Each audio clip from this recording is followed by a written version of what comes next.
ఓం నమ శివాయ. అందరికీ నమస్కారం అండి. ఈరోజు ఈ వీడియో ద్వారా తులారాశి వారి యొక్క జాతక ఫలితాల గురించి తెలుసుకుందాం. వీరి యొక్క జీవితానికి సంబంధించినటువంటి ప్రధానమైనటువంటి అంశాలు ఏమిటి, అదేవిధంగా ఏప్రిల్ 18వ తేదీ శనివారం రోజున మీ ఇంట్లోని వ్యక్తి ఇలా చేయబోతున్నాడు అంటే మీరు అసలు నమ్మగలరా? అసలు అతను ఎవరు, ఏం చేయబోతున్నాడు, అసలు ఈ రోజున మీ ఇంట్లోనే వ్యక్తి ద్వారా మీకు జరగబోయేటువంటి నష్టము అనేది ఉంటుందా, లేదంటే లాభం జరగబోతుందా, అసలు ఇంట్లో వ్యక్తి ఇలా చేయడం అంటే ఏంటి, అన్ని విషయాల గురించి కూడాను చాలా వివరంగా ఇప్పుడు ఈ వీడియో ద్వారా తెలుసుకుందామండి. కాబట్టి వీడియోని ఎక్కడ కూడా స్కిప్ చేయకుండా చివరి వరకు చూడండి. ఎందుకంటే ఈ వీడియోలో ఈరోజు మీకు కుటుంబంలో రాత్రి సమయం లోపట్లే జరగబోయేటువంటి ఒక ముఖ్యమైనటువంటి అంశాన్ని అయితే మీకైతే వివరంగా తెలియజేయబడడం జరుగుతుంది. కాబట్టి వివరంగా చూడండి. సగం చూసి డెసిషన్కి అయితే అసలు రావద్దు మిత్రమా. ముఖ్యంగా ఆలస్యం చేయకుండా మరి ఈ వీడియోలకి వెళ్ళిపోతాం. ప్రతి ఒక్కరి జీవితంలో ఎన్నెన్నో సమస్యలు, ఎన్నెన్నో ఇబ్బందులు, సమస్యలతో బాధపడుతూ ఎక్కడెక్కడో జ్యోతిష్యం చెప్పించుకొని నిరాశ చెందినటువంటి వ్యక్తులు అయితే చాలామంది ఉండుంటారు కదండి. మరి ఇటువంటి వారి అందరికీ కూడా శ్రీ దుర్గామాత వారి దివ్య ఆశీస్సులతో జ్యోతిష్యం చెప్పబడినండి గురువుగారు శివరామదాసు స్వామి గారు. మనం ఎక్కడ ఉన్నా, ఎటువంటి దూర ప్రాంతాల్లో ఉన్న మన యొక్క గురువుగారు అయితే ఒక చిన్న ఫోన్ కాల్ ద్వారానే కాంటాక్ట్ అవ్వచ్చండి. మన గురుగారి యొక్క కాంటాక్ట్ నెంబర్ వచ్చేసి 7989049722. మీకు అది ఏ విధమైనటువంటి సమస్య అయినా కావచ్చండి. దానికి తగినటువంటి మంచి పరిష్కార మార్గాన్ని మన యొక్క గురుగారు పూజల రూపంలో కానీ పరిహార రూపంలో కానీ మీకు అయితే తెలియపరుస్తారండి. అది మీకు కుటుంబం, వ్యాపారం, కోర్టు, విదేశీ ప్రయాణం, ఆరోగ్యం, రాజకీయం, ప్రేమ, పెళ్లి మొదలగు ఎటువంటి సమస్యలకైనా మన యొక్క గురుగారిచే మంచి పరిష్కార మార్గం అయితే వీటిని డేస్లోని మీకు అయితే లభిస్తుందండి. మన యొక్క గురుగారిచే లబ్ధి పొందినటువంటి వ్యక్తులు కూడా చాలామంది ఉన్నారు. మన యొక్క గురుగారు ఎటువంటి ప్రత్యేకమైనటువంటి పూజలను అయినా చేయడంలో ఒక ప్రత్యేకమైనటువంటి అనుభవం, మీకున్నటువంటి సమస్యలకు 100% శాశ్వత మార్గాన్ని చూపడంలో ఖచ్చితమైనటువంటి అనుభవం కలిగినటువంటి వ్యక్తులని నమ్మకంతో ఒక్కసారి ప్రయత్నించి చూడండి. ముఖ్యంగా చెప్పాలి అంటే తులారాశి అనేది రాశిచక్రంలోని 7వ రాశి. చిత్తా నక్షత్రం 3-4 పాదాలు, స్వాతి నక్షత్రం 1-2-3-4 పాదాలు, విశాఖ నక్షత్రం 1-2-3 పాదాలు జన్మించిన వ్యక్తులు ఈ యొక్క తులారాశి పరిధిలోకి వస్తారు. తులారాశి వారికి అధిపతి శుక్రుడు. ముందుగా వీరి గురించి చెప్పాలంటేనండి, తెలివిలో వీరికి వీరే సాటి అనే చెప్పాలి. అయితే వీరి యొక్క మనస్తత్వం అనేది ఎలా ఉంటుంది అంటే, ఎప్పుడు ఈ యొక్క సంవత్సరం కాదండి, 2 సంవత్సరాల తర్వాత అయినా ఇలా జరుగుతుందేమో అనేసి ముందుగానే ఇది అంతా కూడాను ఎంతో కొంత ముఖ్యమైనటువంటి అంశాల్లోనే ఇలా జరుగుతుందేమో అనేసి ఒక అంచనా అనేది వేసుకొని దాని ప్రకారం కొన్ని ప్రణాళికలు అనేవి వీరుగానే సిద్ధం చేసుకొని ముందుకు సాగేటువంటి మనస్తత్వం వీరికి మాత్రమే సొంతమనే చెప్పుకోవాలండి. కానీ వీరి యొక్క నమ్మకాన్ని మాత్రం సాధించుకోవడం అనేది మాత్రం ఏ మాత్రము కూడా అంత సులభమైనటువంటి విషయం అయితే కాదని చెప్పుకోవాలండి.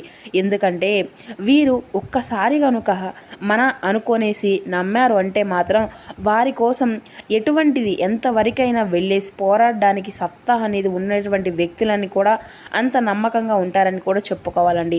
అయితే ముఖ్యంగా గత కొంతకాలంగా వీరి యొక్క జీవితంలో ఏం జరుగుతుంది అంటే కొన్ని అసంతృప్తులు అయితే వీరికి ఎదురవుతూనే వస్తున్నాయండి. ఆ యొక్క అసంతృప్తి ఏంటి అంటే ముఖ్యంగా వీరికి బలం అనుకునేది ఏంటంటే కుటుంబం.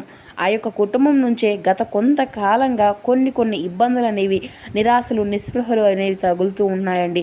ఆ యొక్క నిరాశలు అంటే కొన్ని విషయాల్లో ముఖ్యంగా వీరు అనుకున్నటువంటి దానికి, వీరు చేసేటువంటి పనులకు ఒకప్పుడు కుటుంబంలోని వారి యొక్క అందరూ కూడా సహకరించినట్లుగా ఈ మధ్య కుటుంబ సభ్యుల నుండి ఊహించినంత సహకారము అనేది లేకపోవడము, అలాగే వీరు ఏ పని అనుకుంటున్నా కానీ దాంట్లో ఒక విఫలము అనేది కావడము, అయితే అలాగే కొన్ని విషయాల్లో కుటుంబ సభ్యుల్లో వీరిని నమ్మకపోవడమే ఈ రోజున జరగబోయేటువంటి ఖచ్చితంగా జరుగుతున్నటువంటి విషయాలకి మూల కారణంగా కాబోతుంది అని కూడా చెప్పాలండి.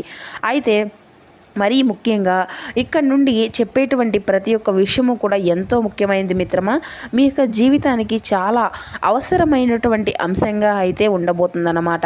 మరి అయితే ముఖ్యంగా చెప్పాలి అంటే మీకు ఏంటంటే వారు పట్టినటువంటి విషయాల్లోనే ముందుకు వెళ్తూ ఉంటారన్నమాట. కానీ ముఖ్యంగా మీ యొక్క కుటుంబంలోని సభ్యులు కావచ్చు, లేదంటే మరి కుటుంబంలోనే వారు ఈ రోజున ముఖ్యంగా 2 విధాలుగా మాట్లాడేటువంటి అవకాశం అయితే కనిపిస్తుంది.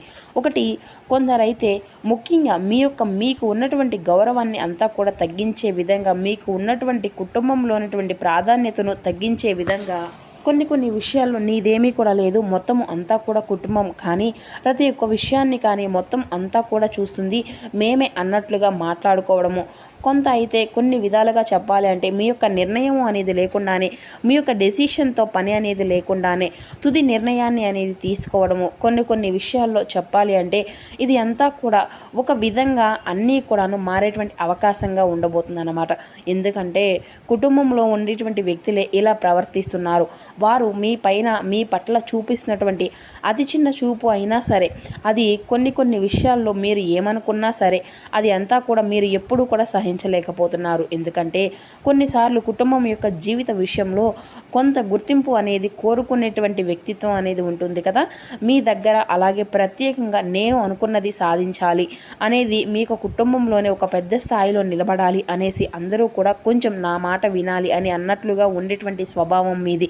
కానీ కుటుంబంలో మీ యొక్క సోదరులు కావచ్చు, లేదంటే మీ యొక్క తండ్రి గారు కావచ్చు, లేదంటే మీ యొక్క తల్లి గారు కావచ్చు, ఎవరైనా కానివ్వండి సరే, ఈ యొక్క నిర్ణయం అనేది కూడాను అనేది లేకుండానే కొన్ని కొన్ని విషయాల పట్ల మరి మీకు అంతా కూడా ఫైనల్గా ఏది కూడా చెప్పకుండా డెసిషన్ అనేది తీసుకొని వాటిని ఫైనలైజ్ చేయడము, అలాగే కుటుంబంలోని ఒక సభ్యుడు ఇంతకాలము కూడా మీకు తెలియకుండా పెట్టినటువంటి ఒక పెట్టుబడిని కూడాను ఒక్కసారిగా బయట అనేది పెట్టడము, మరి కొన్ని కొన్ని విషయాల్లో కొందరు చేసినటువంటి పనుల నుండి కూడాను ఈ రోజున మీకు ఆకస్మికంగా ఒక్కసారిగా బయటపడడము మీ యొక్క మనసులోని చాలా బాధను కలిగించే విధంగా ఆ యొక్క పరిస్థితి అంతా కూడా మారిపోబోతుందన్నమాట.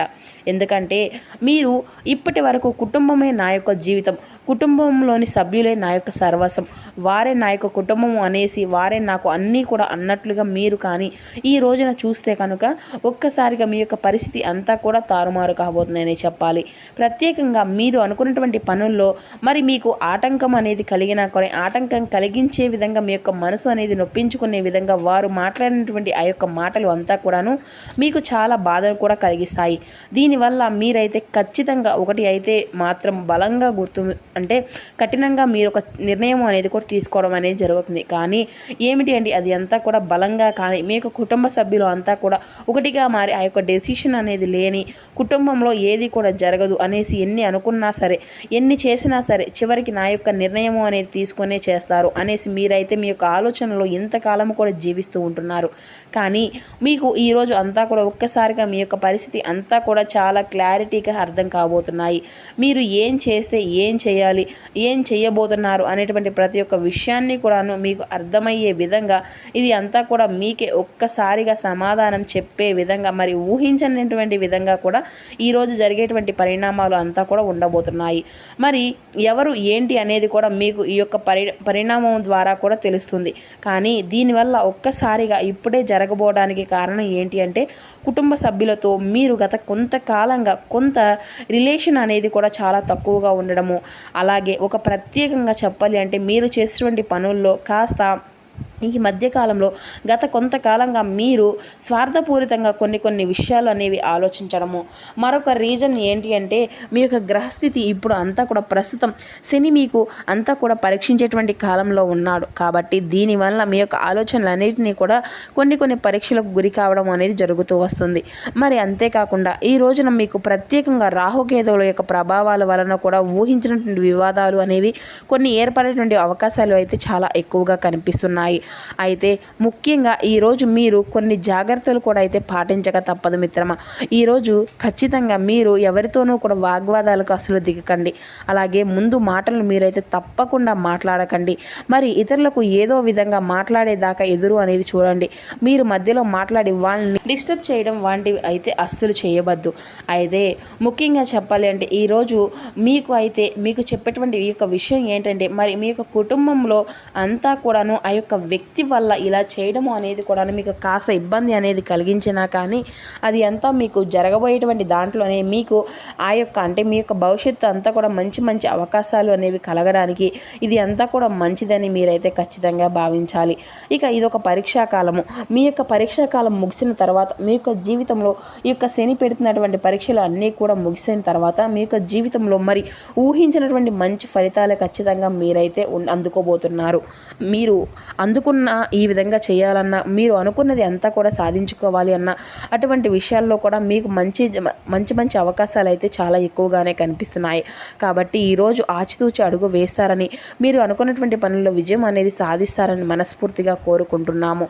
అలాగే మీరు కొన్ని డబ్బు పరంగా కూడా కొన్ని జాగ్రత్తలు అనేవి ఖచ్చితంగా పాటించవలసి ఉంటుంది మిత్రమా. మీరు అతిగా ఖర్చు చేయడము, ఎవరిని పడితే వారిని గుడ్డిగా నమ్మడము, ఇటువంటివి అయితే అసలు చేయకండి. ఇక అదేవిధంగా మీ యొక్క ప్రతికూలత సమయాన్ని అయితే అనుకూలంగా మార్చుకునేందుకు మీరు రేపటి రోజున వెంకటేశ్వర స్వామి వారిని, అలాగే ఆ యొక్క పరమశివుని ఆరాధించడము, మీకు వీలైతే స్వామివారి యొక్క ఆలయం అనేది మీకు దగ్గరలో ఉంటే స్వామివారిని దర్శించుకొని రండి. మీ యొక్క జీవితంలో ఉన్నటువంటి సమస్యల నుండి అయితే ఖచ్చితంగా తొలగిపోతాయి. ఇక అదేవిధంగా మీకు ఉన్నంతలోనే పేదవారికి కానీ, లేదంటే ఇది అంతా కూడా ఎండాకాలం కదండి, ఎవరన్నా లేనటువంటి వారికి గొడుగులు కానీ, ముసలివారు ఉంటారు కదండి, గొడుగులు, కర్రలు, చెప్పులు ఇటువంటివి దానం చేయడము. ఇక అలాగే మీకు ఏదన్నా ₹1 ఇంకా అనుకూలంగా సంప్రదిస్తే మాత్రం నీటిని ఏర్పాటు చేయడం, తాగునీటిని, చలివేంద్రాలు ఉంటాయి కదండి, ఇలా వీటి ద్వారా కూడా మీకైతే మీ యొక్క జీవితంలో ఉన్నటువంటి దోషాలను అయితే ఇలా కూడా మీరైతే ఖచ్చితంగా తగ్గించుకోగలుగుతారన్నమాట. ఇలా ఒకరి సహాయం చేస్తూ మీరు కూడా ఎప్పుడు కూడా సంతోషంగా ఉంటారు. సో చూస్తున్నారు కదండి, ఈ యొక్క తులారాశి వారికి రేపటి రోజున మీ యొక్క జీవితంలో జరగబోయేటువంటి శుభాశుభ పరిణామాలు అనేవి ఏ విధంగా ఉండబోతున్నాయి, ఏ దేవతారాధన శుభప్రదంగా ఉంటుంది, ఏ నియమాలను పాటించాలి, తీసుకోవాల్సిన జాగ్రత్తలు, ఇటువంటి పూర్తి అంశాలన్నీ కూడా ఇప్పుడు ఈ వీడియో ద్వారా మీకు వివరంగా అర్థమయ్యాయి అనుకుంటున్నాను. సో మా వీడియో మీకు నచ్చితే చిన్న లైక్ చేసి, కొత్తగా మన ఛానల్ ఎవరైనా చూసినటువంటి వారిని ఛానల్ అయితే సబ్స్క్రైబ్ చేసుకొని సపోర్ట్ చేయడం మాత్రం అసలు మర్చిపోకండి friends. Thank you for watching.